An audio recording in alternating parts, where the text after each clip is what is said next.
आमच्या सर्व भारतीय लोकांना असं वाटतं क्रांती झालीच पाहिजे, क्रांती जिंदाबाद.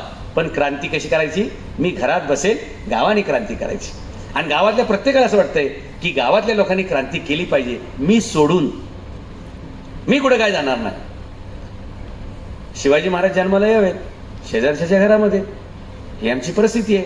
क्रांतीसाठी भारतीय लोक तयारच नसतायत.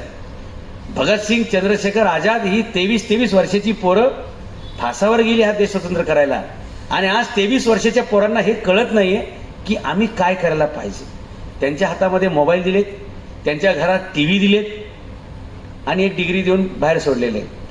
परवा मी एका पोराचा इंटरव्ह्यू बघितला. शिक्षणाचा खर्च 1,80,00,000 रुपये, म्हणजे $2.25 कोटी खर्च केले त्यांनी. आता आईस्क्रीम विकतंय, आता आईस्क्रीम विकतंय. मी इंटरव्ह्यू बघितला टीव्हीला त्याचा.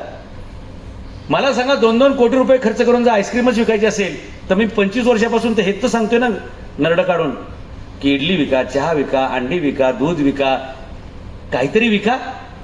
स्वाभिमान विकण्यापेक्षा काहीतरी वस्तू विकायला शिका.